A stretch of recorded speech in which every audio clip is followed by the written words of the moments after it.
Assalamualaikum warahmatullahi wabarakatuh. Alhamdulillahilladzi arsala rasulahu bil huda waddinil haq liyudhhirahu 'alad dini kulli walau karihal musyrikun. Wassalatu wassalam ala habibina wa nabiyyina Muhammadin nabiyyir rahmah wa syafi'il ummah walau karihal kafirun. Amma ba'd. Alhamdulillah senantiasa terucap dari lisan hingga saat ini karena Allah menganugerahkan kepada kita nikmat iman, nikmat Islam, dan nikmat kesehatan. Salawat dan salam tetap terlimpahkan kepada Nabi Muhammad sallallahu alaihi wasallam dan senantiasa yang kami ta'zimi guru mulia kita Syekhuna Kyai Haji Lutfi Basori, pengasuh pesantren ilmu Al-Quran Singosari Malang, dan senantiasa menjadi narasumber dalam acara dialog santri pesantren ilmu Al-Quran Singosari Malang. Pak Kiai, saya mau bertanya, ada keluarga atau saudara kami yang sedang wafat. Biasanya kami akan menziarahi kuburnya. Yang saya tanyakan, bagaimana adab-adab menziarahi kubur menurut pandangan Islam?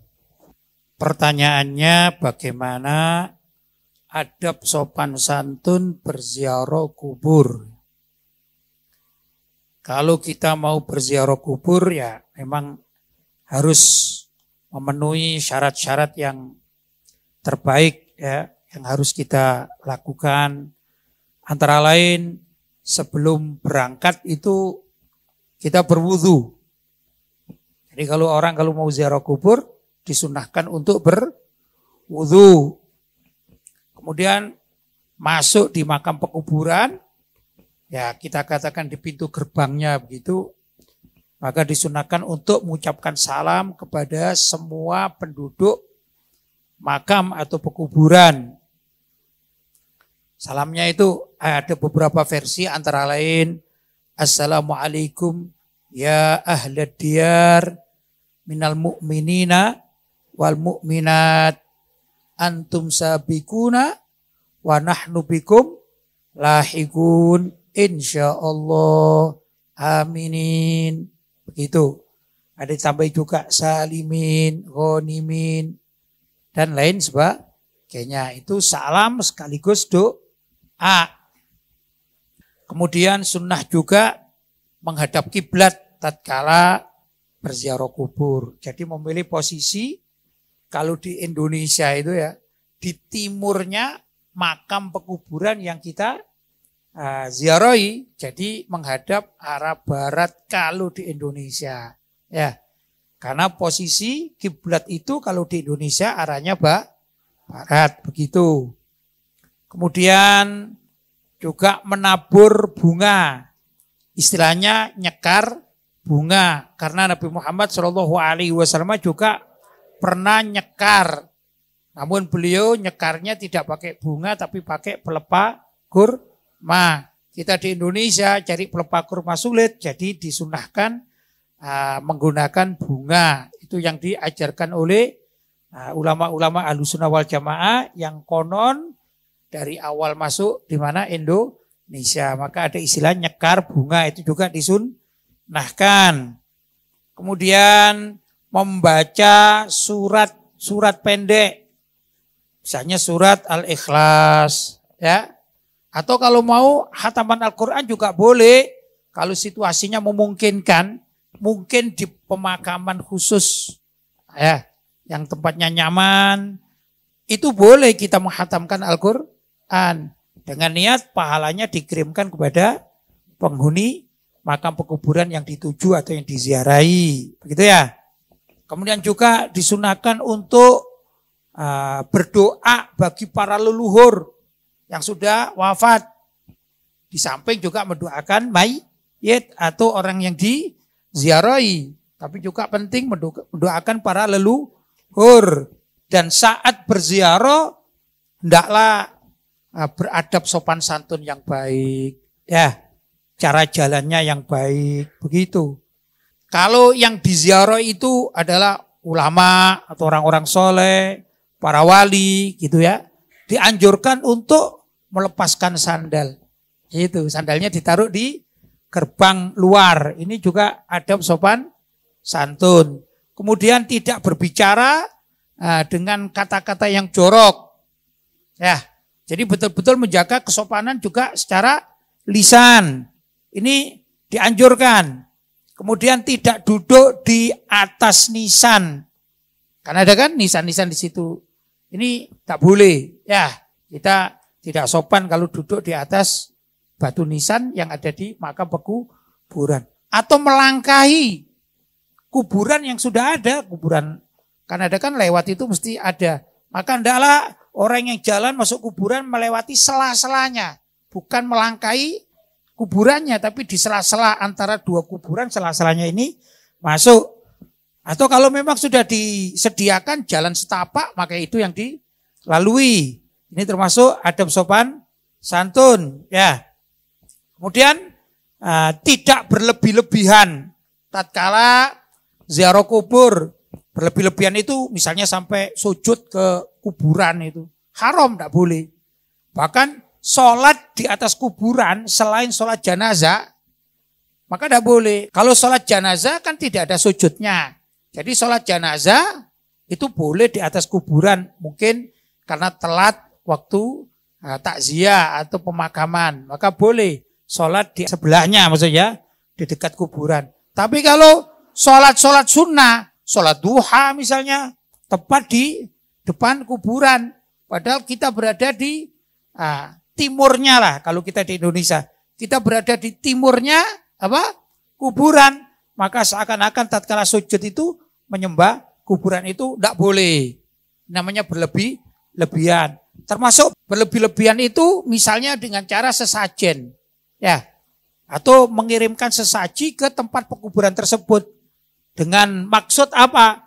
Agar penduduk kuburan yang diziarahi itu, mayitnya itu, ikut makan misalnya. Diyakini begitu. Ini tidak boleh. Namanya berlebih-lebihan. Apalagi kalau misalnya sesajennya itu diperuntukkan untuk penunggu kuburan, yaitu dari makhluk halus atau jin. Ini juga tidak boleh. Itu termasuk adab sopan santun orang ziarah kubur. Jelas ya? Pak Kiai, kita sering mendengar istilah salaf dan salafi. Yang saya tanyakan, apa perbedaan salaf dan salafi? Perbedaan salaf dan salafi. Kalau dikatakan ulama salaf itu adalah menurut suatu kaedah bahwa mereka adalah orang-orang yang hidup mulai di zaman para sahabat ya, sampai 300 tahun Hijriyah. Nah ya, jadi 3 abad. Ulama-ulama yang hidup 3 abad setelah hijrah Nabi Muhammad SAW itu disepakati disebut sebagai ulama salaf. Ya, walaupun pada akhirnya kalimat ulama salaf itu lebih daripada 3 abad berikutnya. Bahkan sampai abad ke-7 pun masih disebut sebagai ulama salaf. Kalau kita sekarang abad keberapa ini? 14 Hijriyah. Kita kan bicara Hijriyah ya. Lah, setelah generasi para ulama salaf, maka dikatakan sebagai ulama kholaf, yaitu pelanjut ulama salaf. Sedangkan ulama-ulama yang hidup di akhir-akhir zaman ini, itu namanya ulama al-asri, atau ulama al-asriyun, al-ulama al-asriyun, ulama-ulama kontemporer. Yaitu ulama yang hidup di zaman sekarang. Mungkin dikatakan ini termasuk ulama-ulama yang hidup di era digital gitu ya. Sehingga karya mereka ini ada di internet. Kan gitu kan. Ulama-ulama seperti itu. Ya kita katakan ulama adalah yang benar-benar warathatul anbiya. Ya. Dikatakan innama yakhsyallaha min ibadihil ulama'u sesungguhnya yang paling takut kepada Allah dari sekian banyak makhluk-makhluk Allah itu adalah para ulama. Itu yang saya katakan ulama di sini sebagai pewaris para nabi ya. Adapun kembali lagi pada namanya salaf, yang dikatakan salaf adalah generasi-generasi pertama dari kalangan para ulama. Itu ulama salaf. Kemudian di akhir-akhir ini ada sekelompok orang, mereka itu adalah pengikut atau penganut Syekh Muhammad bin Abdul Wahab An-Najdi dari Najd. Yang dikatakan bahwa Syekh Muhammad bin Abdul Wahab An-Najdi ini pencetus gerakan Wahabisme. Sudah? Hanya saja dalam gerakan Wahabisme itu yang disokong oleh pemerintahan Saud, Ali Saud ya, ada pemerintahan Saud, maka Arab sekarang dikatakan Saudi Arabia. Itu raja namanya Raja Saud. Disokong oleh pemerintahan Saud, maka mengembangkan yang namanya Wahabisme. Ya, sayang di dalam sejarah Wahabisme itu banyak sekali ulama-ulama Ahlus Sunnah wal Jamaah ini yang terbunuh dan merenggangkan nyawa gara-gara kekejaman kaum Wahabisme yang disokong oleh Raja Saud atau pemerintahan Saudi di masa itu. Paham? Nah, setelah sejarah ini terungkap, gitu ya, maka pengikut Syekh Muhammad bin Abdul Wahab yang oleh para ulama Ahlus Sunnah wal Jamaah yang menetap di Makkah Al-Mukarramah, menetap di Madinah Al-Munawwarah, juga di Saudi pada umumnya, mereka kan diberi nama kelompok Wahabi, gitu ya. Jadi Muhammad bin Abdul Wahab mempunyai pengikut disebut kelompok Wahabi. Mereka ini menerapkan ajaran Syekh Muhammad bin Abdul Wahab begitu. Ya, cuman karena ada sejarah kelam, maka tatkala mereka keluar dari Saudi, mereka tidak ingin disebut namanya sebagai pengikut Wahabi atau sekte Wahabi. Mintanya dipanggil Salafi. Biar apa dipanggil Salafi? Biar dikira mereka ini pengikut ulama-ulama salaf terdahulu. Padahal tidak begitu. Ya, yang namanya Salafi itu ya Wahabi itu. Dan ini nama baru-baru saja. Setelah ketahuan belangnya gitu ya, bahwa di zamannya Syekh Muhammad bin Abdul Wahab itu banyak ulama-ulama Ahlus Sunnah wal Jamaah yang terbunuh. Begitu menurut sejarah kelamnya. Jadi namanya sekte berdarah-darah gitu. Agar tidak malu ya dan diterima oleh masyarakat, maka mereka menamakan diri sebagai Salafi. Itu yang saya tahu menurut buku-buku sejarah atau literatur-literatur yang ada sekarang. Jelas ya? Baik.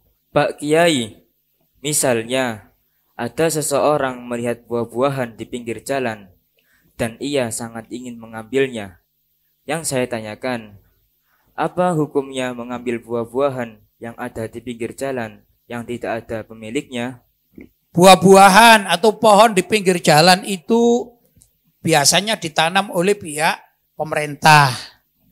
Karena itu pihak pemerintah yang menanam, maka dianggap sebagai tanaman sifatnya umum, tidak ada pemiliknya. Karena negara itu milik rakyat, kan begitu ya, negara milik rakyat. Kenapa kok begitu? Ya, karena rakyatlah yang bayar pajak, gitu ya. Jadi rakyat ikut memiliki hak apa yang ditanam oleh pemerintah. Dalam bab ini adalah pepohonan yang ada di pinggir jalan atau di tempat-tempat umum. Tempat-tempat umum, misalnya tempat umum itu halte atau terminal bis misalnya, ya dah, itu kan milik umum kan? Maka hukumnya boleh dimakan, tapi tidak boleh dibawa pulang, apalagi kalau dijual, tidak boleh. Jadi masyarakat berhak untuk mengambil makan buah-buahan yang ada itu, ya, tapi tidak boleh dibawa pulang. Dalam hadis Nabi Shallallahu Alaihi Wasallam. Bahkan ini bukan milik umum, ini milik perorangan yang sekira kebunnya itu luas. Ya, misalnya ada orang menanam kebun tebu misalnya. Kan luas kan? Maka Nabi Shallallahu Alaihi Wasallam bersabda, "Idza marra ahadukum bihaitin falyakul wala ya'khud khubnatan."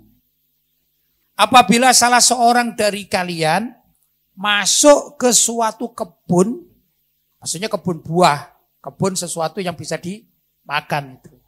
Falyakul, maka bolehlah dia mengambil hasil pohon yang di situ. Kalau mangga ya mangga, kalau tebu ya tebu. Tapi jangan sampai dibawa pulang sebagai oleh-oleh, tidak boleh. Hanya saja kalau masuk ke kebun, menurut sebagian keterangan para ulama, hendaklah orang yang masuk kebun itu memanggil dulu pemilik dari kebun tersebut.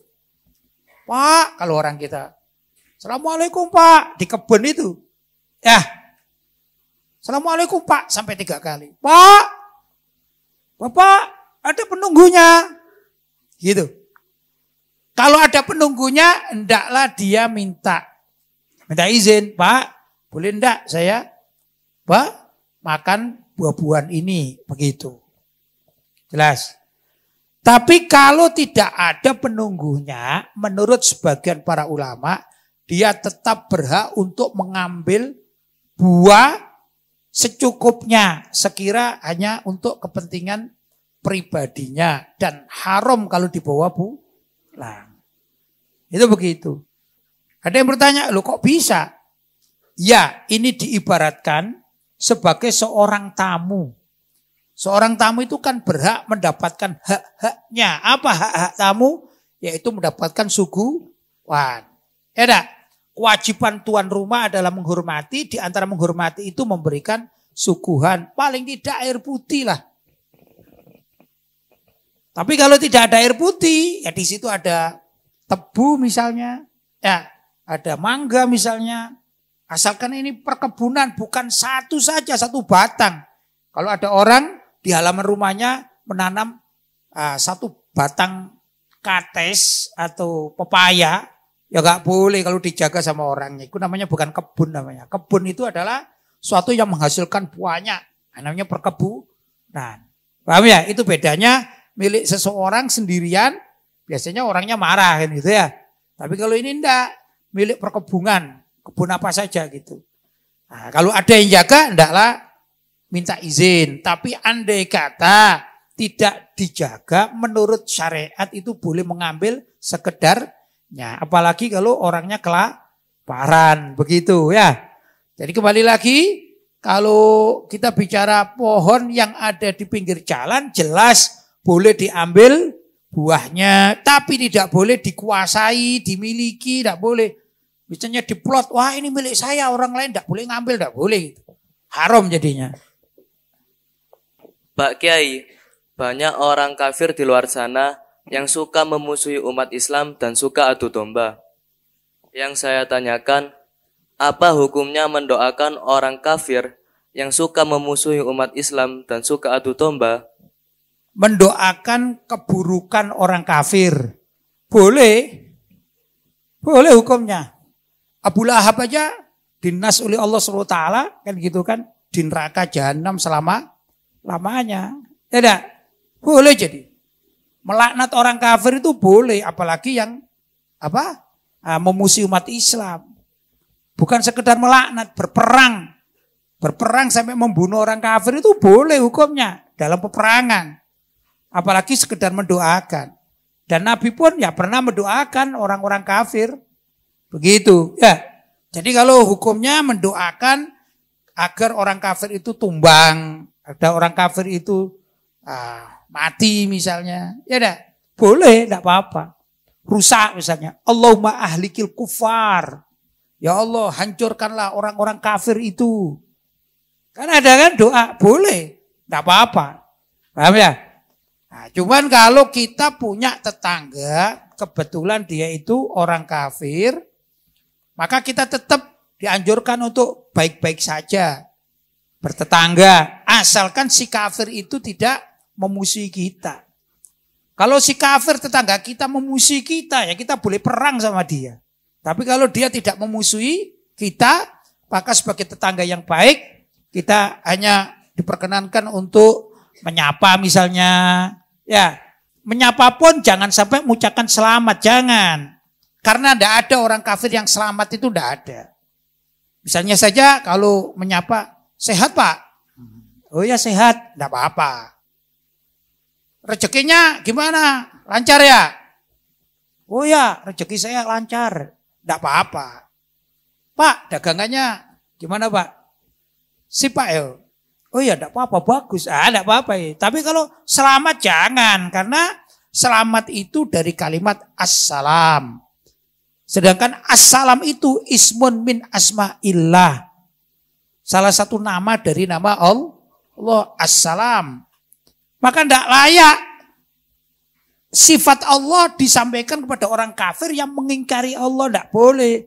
Karena itu haram seorang muslim mengatakan assalamualaikum kepada orang kafir. Ya, termasuk juga semestinya mengatakan selamat pagi, jangan. Usahakan jangan mengatakan selamat, itu kaidah syariat. Loh sekarang kan ada orang-orang tokoh-tokoh Islam yang mengucapkan selamat kepada orang kafir. Walaupun tokoh Islam kalau tidak ngaji juga tidak ngerti. Kan gitu masalahnya. Orang menjadi tokoh Islam itu seringkali bukan karena alim, tapi karena organisasi. Ini orang bodoh, tidak ngerti agama, tapi aktif di organisasi. Akhirnya dia menanjak karir, ya begitu dia pada puncaknya, dia dikenal sama masyarakat, menjadi tokoh Islam. Bahkan kadang-kadang tokoh Islam itu yang seperti ini, kalau mengucapkan salam blopetan. Assalamualaikum misalnya kan ada. Padahal tokoh Islam maklum dia tidak ngerti agama, cuman dia dikatakan tokoh Islam karena berkarir begitu di masyarakat, hanya beragama Islam. Jadi sekali lagi tokoh Islam yang mengucapkan assalamualaikum kepada orang-orang kafir bukan panutan kita, bukan referensi bagi kita. Ini hukumnya haram, tidak boleh. Jelas? Jadi kalau misalnya ketemu sama orang kafir yang tidak memusuhi kita, apalagi itu tetangganya, sapa aja. Mari Pak, mari Bu. Itu mestinya. Oh iya. Pokoknya hal-hal yang duniawi itu tidak apa-apa. Paham?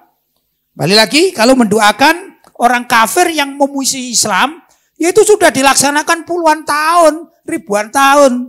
Ya dah, sama para ulama. Paling tidak seperti doa Allahumma ahlikil kufar, halkan ajilah. Ya Allah, hancurkanlah orang kafir itu, halkan ajilah. Dengan benar-benar kehancuran yang secepat-cepatnya. Boleh enggak? Ya boleh, para ulama mengamalkan juga. Begitu. Jelas? Pak Kiai, selama kita belajar di pesantren, kita pernah mendengar kitab Mafahim Yajibu Antusoha. Yang saya tanyakan, bagaimana asal-usul Abuya As-Said Muhammad bin Alawi Al-Maliki dalam mengarang kitab Mafahim Yajibu Antusoha? Kitab Mafahim Yajibu Antusoha karya guru saya Abuya As-Said Muhammad bin Alawi Al-Maliki itu dulu semula adalah buku yang agak kecil, bukan tebal begitu, untuk menjawab muskilat orang-orang ya, yang hidup di Saudi Arabia atau mungkin lebih mudahnya lagi hidup di Mekah dan di Madinah, pusat kota Saudi Arabia itu kan Mekah dan Madinah. Beliau hidup di Mekah. Ya, nah, masyarakatnya banyak yang seperti kita, yaitu Ahlussunnah wal Jamaah. Ya baca maulid, ya baca tahlil, ya talqin mayit, pokoknya amalia kita Ahlussunnah wal Jamaah serupa dengan yang ada di Indonesia. Begitu ya. Kemudian masyarakat itu bimbang atau bingung juga karena ada tokoh-tokoh Wahabi yang mengharamkan maulid Nabi, mengharamkan tahlil untuk mayit, gitu ya, mengharamkan ziarah kubur, bahkan mengharamkan ziarah kepada makom Nabi Muhammad Shallallahu Alaihi Wasallam. Sedangkan itu adalah amalia kita setiap hari itu. Maka Abuya Said Muhammad bin Alawi Al-Maliki berupaya untuk menulis risalah ya buku kecil panduan bahwa mengadakan Maulid Nabi hukumnya boleh. Itu ya, tidak haram, tidak bid'ah dolalah. Ziarah kubur hukumnya boleh. Begitu. Talqin mayit hukumnya boleh. Dengan dalil-dalil yang diambil baik dari Al-Quran maupun dari hadis-hadis Nabi Muhammad SAW. Begitu. Kemudian buku itu diterima oleh sebagian tokoh-tokoh di Makkah dan di Madinah. Setelah diterima, pada akhirnya Abu Yazid Muhammad bin Alwi Al-Maliki menambahi tema-tema yang diperlukan oleh umat Islam. Begitu ya. Nah, pada akhirnya subhanallah buku itu mendunia. Sehingga mendapatkan kata sambutan dari berbagai macam ulama-ulama dunia. Misalnya ulama Indonesia misalnya dapat. Dari Maroko dapat. Dari Mesir juga ada. Dari Syria ada. Dan dari berbagai negara-negara Islam atau tokoh-tokoh Islam yang ada di dunia ini, mereka memberikan kata sambutan dan merespon dan juga mensupport apa yang ditulis oleh Abu Yazid Muhammad bin Alwi Al-Maliki yang bernama Mafahim Yajibu an Tusoha. Sehingga buku ini fenomenal. Satu-satunya buku karya Abu Yazid yang paling fenomenal adalah Mafahim Yajibu an Tusohah. Padahal karya Abu Yazid itu banyak.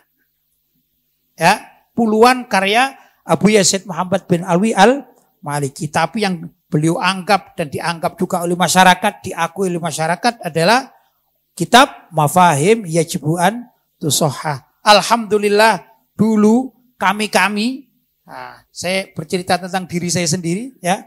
Kami-kami ini atau saya itu termasuk orang yang diperintah oleh Abu Ya untuk menuliskan, gitu ya, menuliskan. Jadi cara Abu Ya itu kalau mengarang beliau dengan tulisan tangan, begitu dengan cepat. Biasanya memang kalau khotnya orang Saudi itu ya cepat begitu, sehingga secara aturan di dalam khot itu kurang, gitu ya. Maka murid-muridnya yang mempunyai kemampuan menulis khot dengan baik itu diangkat sebagai katib-katib. Termasuk saya alhamdulillah. Saya masih ingat sekali. Dari sekian bab-bab di kitab Mafahim Yajibu an Tusohah itu ada tulisan saya. Ya, jadi kenang-kenangan. Saya diperintahkan misalnya bab ini gitu ya. Saya menulis. Nah, tulisan saya itu dan juga ada tulisan kawan yang lain. Kan terbaca dengan baik dengan khot naskhi. Maka itu oleh Abu Yazid Muhammad bin Alwi Al-Maliki diserahkan kepada percetakan. Percetakan menulis ulang dengan alat tulis. Tapi ada proses dari Abu Ya kepada saya dan juga pada beberapa kawan saya penulis-penulis itu. Kemudian dari kami-kami tulisan itu serahkan kepada pihak percetakan. Sehingga terbitlah namanya kitab Mafahim Yajibu an Tusohah. Alhamdulillah. Mudah-mudahan itu ya barokah dari beliau ya. Ya, untuk saya dan untuk kalian yang pernah membacanya kan begitu ya. Ya itulah riwayat sedikit tentang buku atau kitab Mafahim Yajibu an Tusohah yang pada akhirnya mendunia. Di mana seluruh dunia Islam yang ada ulama-ulamanya banyak dari mereka yang memiliki kitab Mafahim Yajibu an Tusohah. Begitu. Pak Kiai, kita sebagai umat Islam sangat dianjurkan untuk membaca sholawat kepada Nabi. Yang saya tanyakan, apakah diterima jika kita membaca sholawat dalam keadaan riya? Sholawat kepada Nabi dalam keadaan apapun, asalkan bukan dalam saat maksiat, naudzubillah min dzalik ya. Mau riya, mau dalam keadaan ngantuk, dalam keadaan apa saja, itu sampai kepada Rasulullah Shallallahu Alaihi Wasallam. Karena sholawat itu tidak langsung kepada Nabi artinya. Sholawat itu permintaan kita kepada Allah. Karena kalimatnya Allahumma sholli ala Sayyidina Muhammad. Ya Allah. Kan kita minta kepada Allah. Sholli. Ya dah. Bersolawatlah kepada Nabi Muhammad Shallallahu Alaihi Wasallam. Bukan kita. Misalnya kita usolli alaika ya Rasulullah. Enggak begitu. Ya, tapi sholawat itu adalah Allahumma sholli ala Sayyidina Muhammad. Ya Allah, engkau berikanlah sholawat untuk Nabi Muhammad Shallallahu Alaihi Wasallam. Yang memberi siapa berarti? Allah Subhanahu wa Ta'ala. Sedangkan Allah sendiri itu setiap saat kalau menurut lafadz di dalam Al-Quran, innallaha wa malaikatahu yusalluna 'alan nabi. Yusalluna itu menggunakan gramatikal Arab fi'il mudhari' yang manfaatnya itu istimror, terus menerus. Jadi kalau ada yang tanya, ini termasuk juga jawaban dari Abu Yazid Muhammad bin Alwi Al-Maliki yang pernah saya dengar. Kalau ada orang bertanya misalnya, saat ini Allah sedang berbuat apa? Maka jawabannya Allah sedang bersolawat kepada Nabi sesuai dengan ayat innallaha wa malaikatahu yusalluna 'alan nabi. Sesungguhnya Allah dan para malaikatnya itu selalu bersolawat kepada Nabi. Begitu. Nah ini istimewanya solawat kepada Nabi. Sampai kita riak pun itu tetap sampai kepada Rasulullah. Karena apa? Karena yang memberikan solawat atau rahmat kepada Rasulullah itu adalah langsung dari Allah Subhanahu wa Ta'ala. Ya, tapi ya alangkah baiknya kalau kita ini bersolawat kepada Rasulullah, kita dalam keadaan ya suci diri, mulai dari berwudu, pakaian yang bersih, hati yang bersih, ya dah. Maka itu akan berdampak kepada kita. Tapi kalau kita ini bersolawat dalam keadaan ria, ujub atau sombong gitu, sampai kepada Nabi, cuman asar bekasnya kepada kita itu enggak ada. Tapi kalau kita sholawat kepada Nabi dengan baik, dengan khusyuk, ya, dan terus menerus, apalagi dengan rindu kepada beliau Nabi Muhammad SAW, seringkali itu menyebabkan orang dalam mimpinya bertemu Rasulullah SAW. Begitu. Jadi istimewa sekali orang yang sholawat kepada Nabi, tapi dalam keadaan bersih, zahiran wa batinan, bersih dan merindukan beliau. Maka insya Allah akan dipertemukan oleh Allah SWT dalam mimpinya. Itu kalau Allah menghendaki. Dan barang siapa yang pernah mimpi berjumpa Rasulullah SAW, sesungguhnya mimpi itu tidak bohong. Mimpinya adalah mimpi yang hak. Dan barang siapa yang pernah mimpi Rasulullah dalam tidurnya, maka sebelum dia meninggal dunia akan dipertemukan dengan Rasulullah secara yaqodotan atau melihat secara langsung. Itu ya. Hanya saja secara hukum, apakah orang yang melihat Rasulullah secara langsung setelah Rasulullah wafat itu namanya sahabat? Bukan. Umat biasa. Cuman diberi keistimewaan bisa jumpa dengan Rasulullah SAW. Kenapa? Karena ada riwayat juga ya. Yang riwayat itu mengatakan barang siapa yang mimpi bertemu aku di dalam tidurnya, maka dia akan bertemu aku yaqodotan, yaitu secara langsung. Tapi tetap bukan namanya sahabat. Kemudian kalau ada pesan Rasulullah kepada orang yang bermimpi atau bertemu langsung setelah Rasulullah wafat, bukan namanya hadis, bukan. Ya, itu namanya ru'ya atau yaqodotan, itu ya wasiat kepada orang yang mendapatkannya itu, keutamaan itu. Ya, dan itu hanya berlaku untuk dirinya sendiri. Tidak harus mengajak orang lain. Misalnya saya mimpi jumpa Rasulullah SAW. Misalnya dalam mimpi saya diperintahkan, wahai Lutfi, mulai hari ini dan seterusnya, maka setiap hari Jumat hendaklah engkau bersedekah 10.000 rupiah misalnya. Maka saya tidak perlu mengajak kalian-kalian. Jadi cukup saya sebagai amanat dari Rasulullah dalam mimpi, saya laksanakan setiap hari Jumat saya sedekah berapa? 10.000. Kalau saya cerita kepada kalian, saya cerita, semalam saya mimpi Rasulullah dan mengajak agar saya dengan kalian ini bersedekah berapa? 10.000 rupiah. Terus kalian tidak percaya, itu kalian tidak dosa. Tidak dosa kalian. Tapi kalau percaya, ya baik. Terus kalau mengikuti, juga baik. Tapi tidak wajib. Jadi hukumnya tidak wajib. Bahkan tidak percaya. Mungkin karena saya di hari-hari biasa suka bohong. Kalian mencurigai. Allah biasa bohong aja. Enggak apa-apa, enggak dosa kalian. Itu ya, itu hukumnya. Jadi mimpi itu berlaku untuk diri sendiri. Begitu ya. Tidak harus berlaku dengan orang lain. Paham? Baik. Alhamdulillah, telah selesai dialog santri pesantren ilmu Al-Quran bersama guru mulia kita, Syekhuna Kiai Haji Lutfi Basori. Semoga apa yang beliau sampaikan bermanfaat untuk kita semua. Amin. Sekian dari kami, kurang lebihnya mohon maaf. Wassalamualaikum warahmatullahi wabarakatuh.